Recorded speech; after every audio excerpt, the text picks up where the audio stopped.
38 കോടിയോളം രൂപ സമ്മാനത്തുകയുള്ള മക്കയിലെ ഖുർആൻ പാരായണ മത്സര വിജയികളെ പ്രഖ്യാപിച്ചു. പെൺകുട്ടികളുടെ വിഭാഗത്തിൽ ലിബിയ, ടുണീഷ്യ, ബംഗ്ലാദേശ് പൌരന്മാർക്കാണ് ജേതാക്കളായത്.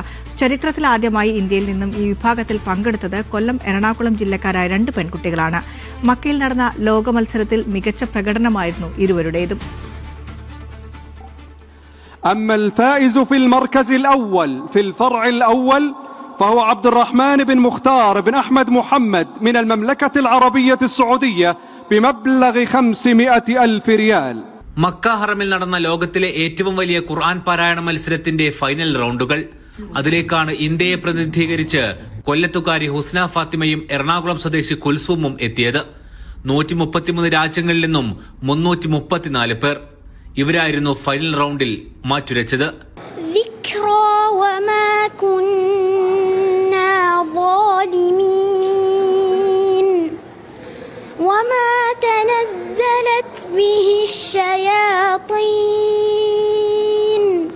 പരിശീലനമൊക്കെ ഉമ്മയായിരുന്നു. ഉമ്മയുടെ പരിശീലനത്തിലാണ് ഇവിടെ വന്നത്.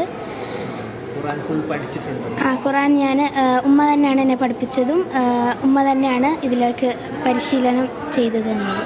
കൊല്ലം ജില്ലയിലെ കാരാളിക്കോണം സ്വദേശിയായ 12 വയസ്സ് മാത്രമുള്ള ഹുസ്ന ഫാത്തിമയെ ഖുർആൻ മനഃപ്പാഠമാക്കാൻ സഹായിച്ചത് 9ാം വയസ്സിൽ ഉമ്മ സുമയ്യയാണ്.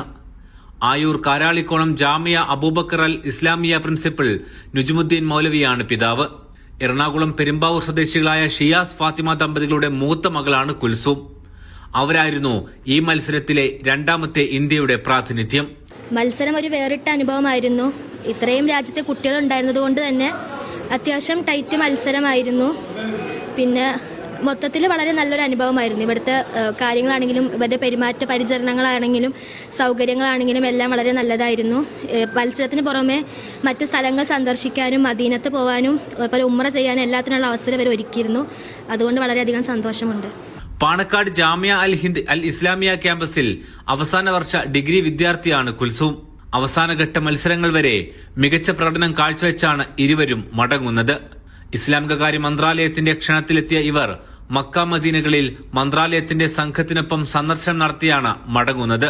മക്കയിൽ നിന്നും സാബിത് സലീം, മീഡിയ 1.